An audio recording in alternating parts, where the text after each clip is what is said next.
Yeah, let's do a couple O-line landing spots, or I'll ask you which one of these guys is, in your opinion, going to be some of the most impactful from day one.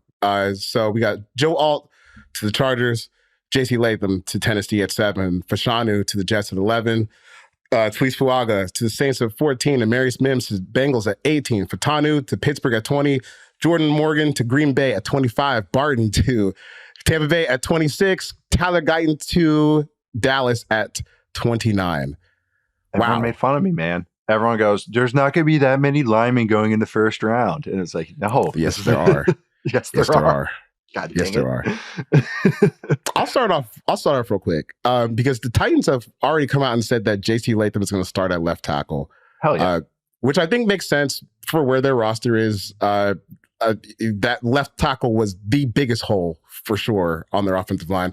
And if like Dylan Radins is, if he's serviceable, still moving forward, that's probably a pretty good enough tackle duo. But I did think it was interesting that they just came out and said, yep, that's our left tackle. And I guess they're just going to let him sink and swim. I think he can do it, though. I do think Latham can play left tackle. Yeah. Latham he kept sneaking up the board for me. He was a top 10 guy for me. I loved him. I just think it was aesthetics for people where it just looks so big. People were just like, no, he doesn't move like that. But you never see him like lose by being a bad athlete. He's a really good athlete for such a big man. So I think maybe even I knew Bill Callahan would love him. This makes all the sense that Callahan loves size. He's the guy that just drafted DeJuan Jones last year with the Browns. And he has carte blanche to select his guys. So who his boss is.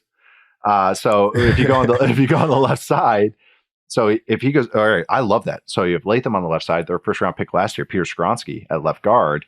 They decide Lloyd Cushenberry at center. Yep.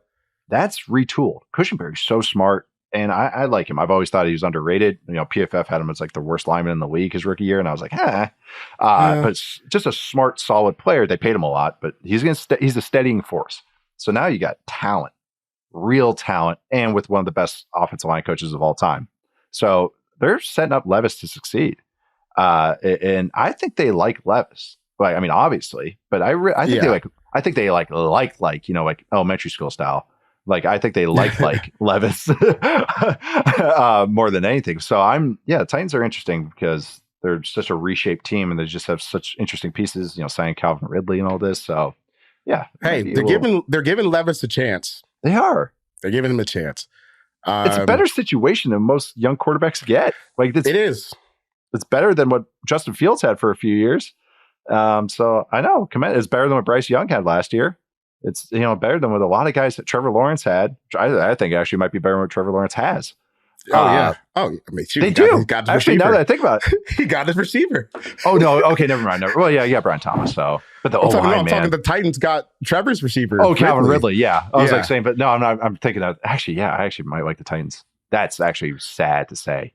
Yeah, now that considering where we were at 6 months ago. Outside of Latham, what was your favorite O-line pick in round one before we get to this little draft game?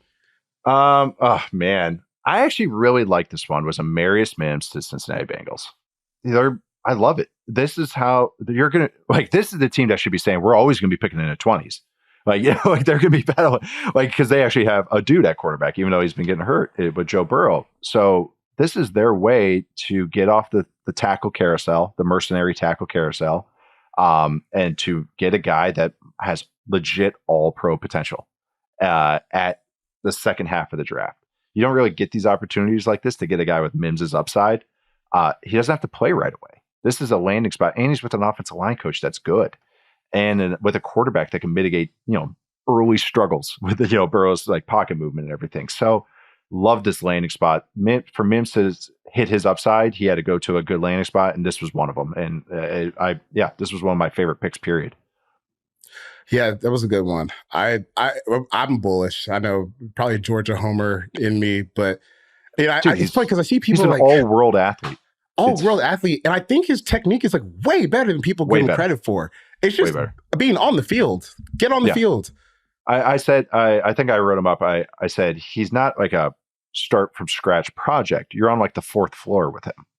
A 10-story building.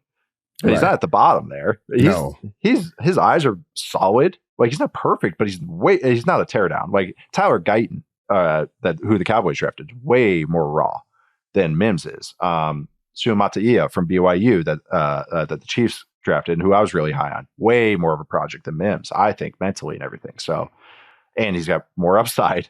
So yeah, sign me up. Yeah. I think he's going to be an absolute monster.